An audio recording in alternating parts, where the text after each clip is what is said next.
All right, we'll give this another go. Had nothing short of a nightmare tonight with the sound on this video. Couple of attempts to get the video posted and nothing but sound issues. So apologies on behalf of Don't Gas for that. Not something we usually get. So back on the buck stops here. Not the Don't Gas podcast this week. Slight change to the schedule due to unforeseen circumstances. But we're always ready to go regardless of what happens. So a different episode for you today. No doubt a good one. And we are going to be talking all things Arsenal today. So all you Arsenal haters, put your seatbelts on, man. Put your seatbelts on because it's going to be a bumpy ride for you, man. And some Arsenal fans as well. I ain't going to lie. Anyway, what I wanted to do was really start by just, we'll do it. We go through social media, we're scrolling, we come across videos, we've got a lot to say. So what I'm starting to do now with the buck stops here is I'm going to be commenting on some of these videos, breaking them down and commenting on them. And one I came across was from a certain Troy Deeney. And the first thing I want you to kind of think about before you watch this is, are Arsenal the most hated? Are we the most hated? And if we are the most hated, which is probably true in the Premier League, who does it bother more? And over to you, Troy Deeney. Arsenal fans have this skewed opinion. When they win, like the last week and a half, 2 weeks, 3 weeks, months, that never happened. It's like my 6-year-old. He literally shot me in the face the other day with a Nerf gun for no apparent reason. My head fell off, don't worry about it. And I was like, what are you doing? What did you do that for? And he was like, oh, I'm sorry. And he just carried on, like it just instantly went, like that never happened to him. That's an Arsenal fan in a nutshell. Like an Arsenal fan will go like, Wednesday never happened. You know, when they were all melting down and they were like, if we lose to Spurs, the season's gone and Arteta's got to go and the bottle jobs and the this and all of that. Then they win against a terrible Spurs team. And it's like, yeah, we won it's back. We're going to win everything, the treble. What are you lot talking about? Don't you talk about Gyökeres, because we were talking about him last week. Only we can talk about him. It's like, fuck off, man. Honestly. That's the only reason I don't want Arsenal to win the league. Not because of Arsenal, because of Arsenal fans. They're fucking moronic. Well, Troy. And yeah, I'm calling you by first name because I'm older than you. You can call me uncle, all right? First thing is, let's start at the beginning. He's having a go at Arsenal fans for being happy over beating our North London rivals. Excuse me, Mr. Celebration Police, if we're not allowed to be happy and over the moon about doing a double over our North London rivals. This is football, mate. Do you know what I mean? You're a Birmingham fan. What happened when you lot played Villa or won against Villa? What, you weren't celebrating? Like, leave Arsenal fans to celebrate, man. You know what I mean? If we can't celebrate football result, what are we even watching for? He then goes on to compare it to reacting like a child. Arsenal fans reacting like a child. Well, that whole video reminded me of a whiny teenager. Yeah, so pot and kettle, Troy. Pot and kettle, okay? You sounded like a teenager who didn't get his own way or who got called in early curfew. You need to calm down, bro. Like, why are you letting it bother you so much? Like, this guy's meant to be a bad man ex-pro footballer, and he's letting Arsenal fans he don't even know bother him to the point where it's making his decision easy to decide who he wants to win the league, even though you ain't got a dog in the race, mate, or a dog in the fight, I should say, because you're a Birmingham City fan. If I'm right, yeah, you're not a Man City fan, you're not an Arsenal fan, you ain't from them sides. So why are you bothered? Why are you bothered? And if you want to talk about moronic, what's more moronic than calling out Ty? Now, any football fan, any Arsenal fan, we know who I'm talking about when I say Ty. Ty, this harmless guy. Why are you calling him out for, bro? Are you not above that sort of thing? Why are you calling him out for? You get me? I don't get that. That's moronic behavior to me from somebody who's meant to be an impartial, professional pundit. Boy, like I said, man, why are you letting it bother you so much? And it just proves what I said earlier. Who is bothered more by this? Who's bothered more by Arsenal fans being the most disliked? Because I don't care. I love it. And I say we embrace it. And I say we let it add fuel to the fire. Yeah. Because I don't want to go back to being 8th and being bantered for that. I'd rather be hated on for being top of the league all day long. So let the hate continue, man. I hope it does. Hope it long continues. So, in one video, you had, the celebration police.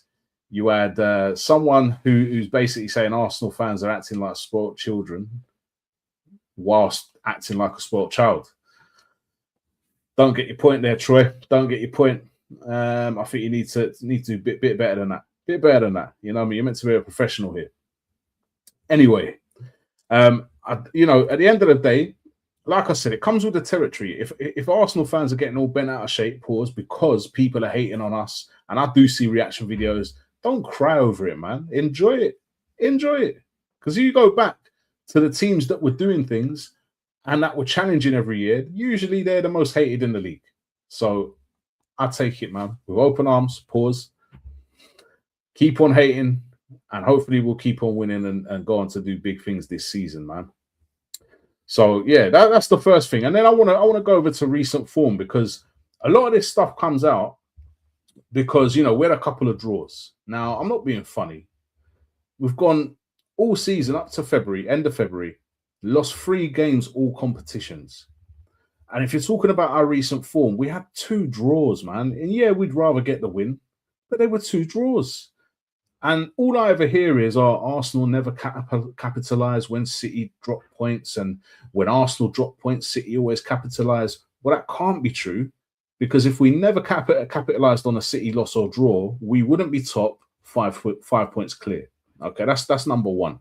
City drop points too. There's a long way to go. We're going to drop more points. They're going to drop more points. It's going to happen. And we get to play each other, which I can't wait for. And we need to be going into that game with the winning mentality. We are not going there to get a draw or to avoid defeat. We need to be going there to win the game. And we've got a squad capable of doing that. Okay? So we need to go there and get them 3 points off City and just shut everyone up, man. That's what we need to be doing. Okay? And, stop looking at who City are playing and whether they're dropping points. They're chasing us at the moment. We ain't chasing them. They're chasing us. Okay? So we don't need to worry about them. We need to worry about our own games, winning our own games, getting 3 points out of our own games. That's where our focus needs to be. Create a good atmosphere in the Emirates Stadium, not this nervous atmosphere that you hear from time to time. Yeah, go out there and back the players, man. The players have done well this season, so go out there and back the players. That's what I say. So let's go into recent form. Yeah, because you would think that Arsenal had fallen off a cliff. Last 5 games, win, draw, win. So 3 wins, 2 draws, last 5 games. No defeats, by the way, in the Premier League this is. Now we go to Man City's last 5 games, because you would think that they won all 5 games the way everyone's talking. Man City's last 5 games, draw, win. So both Arsenal and City in their last 5 games have got 3 wins and 2 draws. Can everyone relax? Like, really? Why is everyone getting so emotional for, man? Like, we're still doing well. We're still top. Everyone keeps saying, yeah, but City game in hand. Yeah, they have got a game in hand, but we've got the points in the bag. We won our last game, and they have to win their game to cut it down to 2 points. Okay? I know we went and smashed Leeds at Ellen Road, but Ellen Road has not been an easy place for a lot of teams to go to, and there's no saying that Man City are going to go and do the same thing. So let's see if City are going to go and do that. It's yet to happen. On paper, they should do it, but we know what it's like playing these teams down at the bottom at the moment. Playing these teams back down at the bottom who are not safe, who are fighting for their safety, not an easy game, especially as it comes to the end of the season. And there's a lot of games like that. A lot of games we got to play like that. A lot of games City got to play like that. It's not going to be an easy running. Trust me on that. And yeah, the other thing that I keep seeing online, set piece FC and, all the banter and stuff like that. And me personally, I don't care, because a goal's a goal. You don't get more points for scoring an open play goal than you do a set piece goal. So for me, I'm not really that bothered. But then I thought, you know what? Let me actually have a look into this, because I don't know if we really are set piece FC, because I know there's other teams up there. United have scored a lot of set pieces. You'll find that their fans don't care. Yeah, especially where they are at the moment, and they're doing really well. I'm going to go as far as to say they're going to finish 3rd this season, because they could easily. So I thought, let me have a look at open play, So we're going to have a look at the open play goals now. And as you can see there, Man City, most open play goals this season. No surprise, especially with the squad they've got. Who's next in there? Arsenal. Second most open play goals in the league this season. Okay. More than Liverpool, more than United, more than Chelsea, more than Villa, more than Newcastle, more than Tottenham, etc., etc., etc. Okay. So all this set piece FC is a myth. Okay. It's a myth. Yeah, Chelsea, you too. We've got more open play goals than you. All right. So let's not forget that. Then let's have a look at big chances. Okay. Big chances created. Who's top? Man City again. No surprise with Man City being at the top. You got Brentford in second, and Brentford have had an absolutely outstanding season. They've had an outstanding season. So I'm actually not shocked to see them so high in the table. Who's next? Arsenal. More than Chelsea, more than Liverpool, United, etc. You know where I'm going with this. Okay. So we're creating big chances. We're scoring from open play. We're scoring from set pieces. Touches in the opposition box, because everyone says we only play one type of football. Well, again, who's second in the table so far this season for touches in the opposition box? Pause. Arsenal, yet again. Okay. Again, more than your likes of Liverpool, Chelsea, United, etc. Goals scored, I think we're on 56, and I think City are too. So we've got 56 goals each. Arsenal and City, most in the league, joint top. And then you look at goals conceded, and we should be right at the bottom of that. Right at the bottom, because we have conceded the least amount of goals. So we've got the best goal difference as well. Just goes to show, doesn't it, that a lot of the narrative that people are spinning, it's just banter. It's not serious, because these people actually don't know what they're talking about. And a lot of people don't fact check before they start opening their mouth. Pause. Okay. So Arsenal fans, chill out, man. Just take the banter for now. At the end of the season, we should be and could be the ones who are laughing. So that's what I've got to say about that. The other thing I was going to say is we got, a lot of people saying, we don't have a player in the top 10 goal scorers in the league. Okay, fair enough. We don't. But what we do have is 14 different goal scorers this season, which is more than anyone in the league, which means we're dangerous from all over the pitch, which means we are not over-reliant on one player. You've got one player getting a majority of goals. What happens when they get injured? What happens when they're suspended? You know what I mean? What happens when their form drops off? Who's getting your goals then? So I'm glad that we've got so many different people contributing towards the goals. And similarly, 14 different assisters. I'm not sure if that's the most in the league or not. I didn't check that. You can check that for yourself. But I guarantee we're one of the highest. I guarantee we're in the top 3 for that in the league. So you see, when you actually look at the facts, and I know stats only tell a part of the story, but one thing you can't do is say the stats lie. They don't. They are what they are.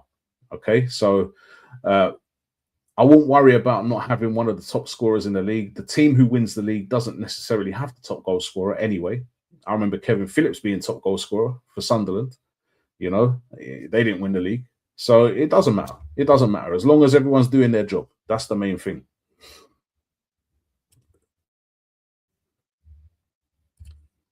So I want to talk about stats versus eye test. Stats versus eye test. I'm not sure if I'm still having technical difficulties. Everything's looking a bit slow on my screen at the moment. So if that is happening, I do apologize. Hopefully it will catch up. I'm not sure what's going on with my camera today, but I am trying. I'm going to get through this because we've had a couple of technical issues along the way. So hopefully we get through this. Stats versus eye test. Now, during the Arsene Wenger era, the eye test was on point. We were playing the best football in the league, but we weren't really challenging or doing anything. Okay. So for me personally, I'm going eye test. I'm going stats over eye test. I want results. I want wins. I don't care how it looks on the eye. I want to win something because we ain't won anything major in a long time. So I don't care. I'm going for results. I'm not sure about everyone else, but that's me. And yeah, man, like people getting onto us for the way we're playing and saying that we're bullying teams in the box and this, that, and the other. Listen, at the end of the day, it's an extra string to our bow. All right. when we were getting bullied and we had all these small players in our squad, everyone had something to say about that. Now that we're doing it the other way and we're not allowing teams to bully us, people got something to say about that too. People will always talk. They'll always talk. It's funny to me, man. So stats for eye test, I think I'm going to go for stats and results over eye test this season. Once we get a few trophies under our belt, maybe then we can start talking about how we're playing. Okay. Also, what I want to do is, like, I've seen a lot of videos where people are kind of ranking Arsenal players, whether they're world class, whether they're not. I'm hearing pundits coming out saying Arsenal don't have any world class players, etc. So I thought, you know what? Let me run through our squad, and I'll see, in my opinion, whether we have any world class players or not. Okay, I'm going to grade them between poor, average, good, top player, and world class, and I'll slot them into one of those categories. So this is our squad. I'm not going to go through every single player. I'm going to go through some of the players, some of the more main players. I will start with David Raya. I think David Raya is a top keeper. I think he's in the top 4 keepers in the world, top 3-4 keepers in the world at the minute. But I wouldn't quite put him in the world-class bracket just yet. He's been brilliant for us. He looks like he's getting another Golden Glove this season. He does make the odd error here or there, but who doesn't? Do you know what I mean? We've seen bigger keepers and better keepers than him who have made mistakes. It happens. But they're at a minimum. He's a great shot stopper. He's got absolutely brilliant distribution. And he's a great sweeper keeper as well. So I would say not world-class yet, but on the cusp, year, 2 years, maybe we'll be saying he is world-class. Right, we'll go to centre-back, William Saliba. I would love to say he's world-class, but I don't think he is. I think he's not there yet. I'd say he's another top player, but not world-class.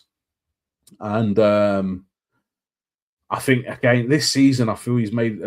I know we've got a great defensive record, but I've seen more individual errors from him this season than in any other season. Probably any other season combined, or all the other seasons combined. I don't know what it is this season, but he has made a few mistakes. He has been good as well, you know, but I don't think he's world-class, and I'm going to say he's a top player. Gabriel. Now, this, for me, is where the story changes. Gabriel, for me, is world-class. I don't care if people say, yeah, but what has he won, etc., etc. Listen, winning things, yeah, okay, I can see why people would count that to a certain extent, but winning things is a team effort. As an individual, I can't think of 3 centre-backs better than him in the world right now. In the world. You've got Van Dijk, who's on a decline at the moment, but I still think he's one of the top defenders in the world at the moment. Bastoni maybe can be in that category. But for me, Gabriel, world-class. I'll argue the point with anybody about him. Gabriel, world-class. Hincapié. I know he's down as centre-back here, but he's been playing at left-back more for us this season. I'm going to put him as a good player. I can't put him as a top player yet because he hasn't done enough for us. Yeah, he won the Bundesliga in Germany, but this ain't the Bundesliga, mate. This is the Premier League. So let's wait and be patient. And I'm sure he can become a top player for us. And I'd probably say the same about someone like Ben White. Ben White, I don't think will ever be world-class.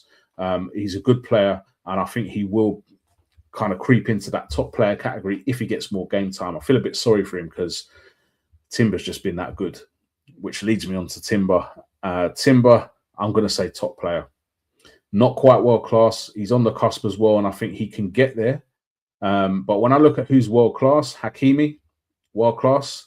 Is he on the same level as Hakimi? I'd say no, he's not. So I'm not going to say he's world-class. But again, another one that's on the cusp. And you'll probably find we've got quite a few players who are on the cusp of that world-class. You know, give it a year or two, and they'll hopefully get over the line and become world-class players.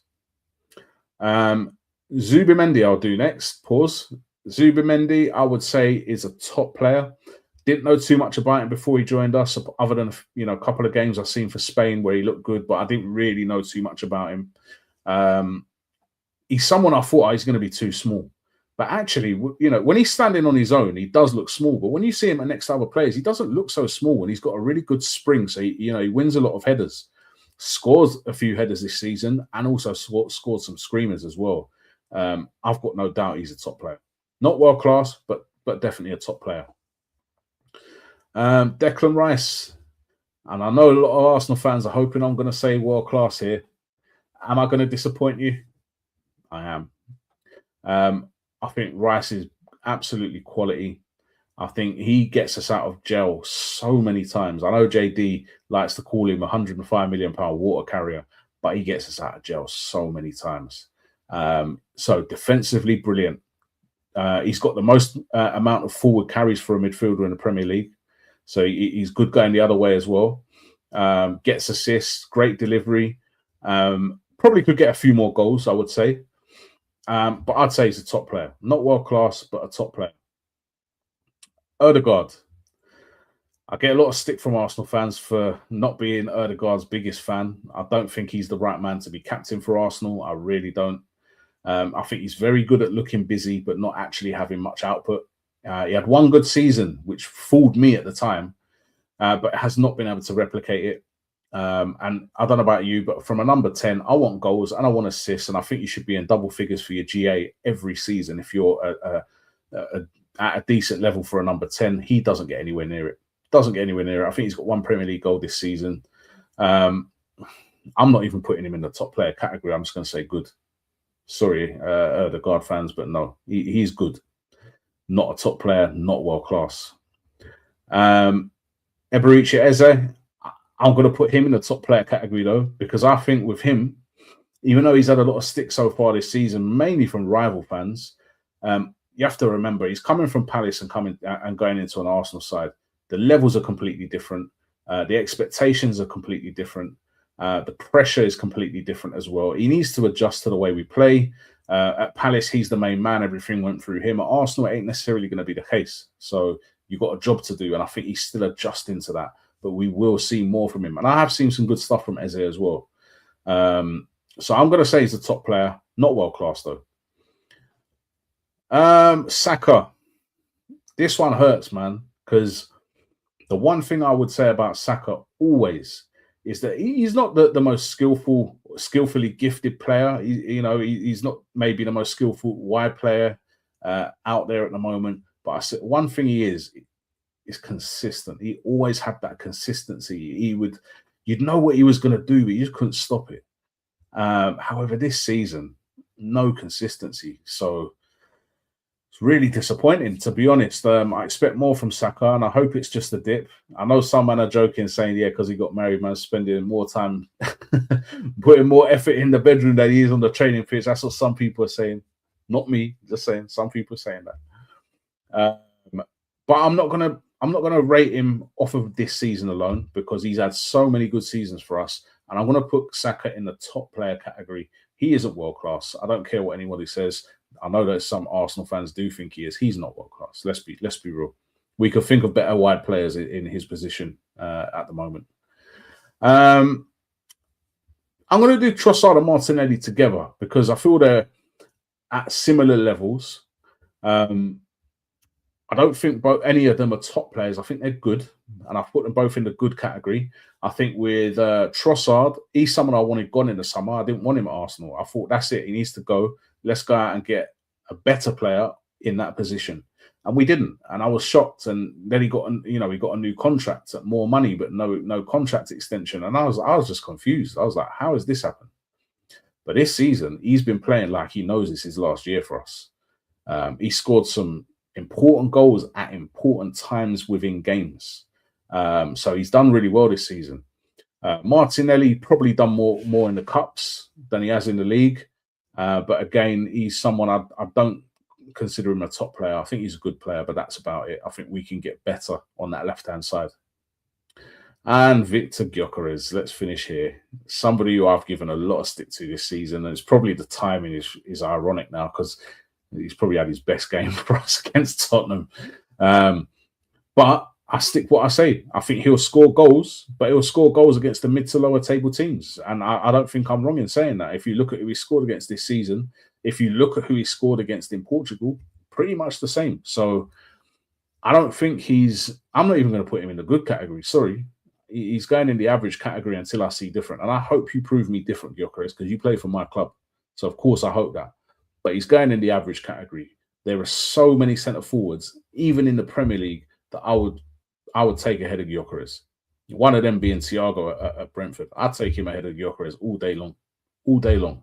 And there are other players out there, in my opinion, that are better than him, that we should be getting.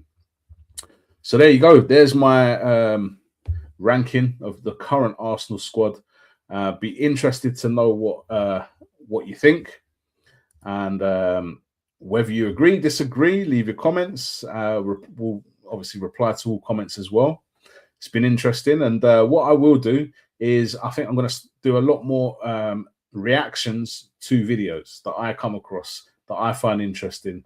I'll put them on the buck stops here, and I'll give them a dressing down pause, and comment on what I think, and hopefully you'll find that entertaining, but we'll see. Please remember to like and subscribe and comment and share.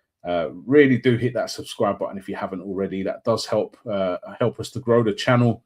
The more we grow, the better content we can put out, the better guests we can get on, or the more guests we can get on. I don't want to say better, because all the guests we've had on have been brilliant. But that's what we really need is help and support in growing what we're doing here at Don't Gas. So if you like what we do, please hit subscribe for us and help the Don't Gas movement. We'll be back on Tuesday with Don't Gas the Badge with me and JD. That'll be at 9 p.m. GMT on Tuesday. So tune in for that. Don't miss it. I've been Buckstar. Peace, everyone.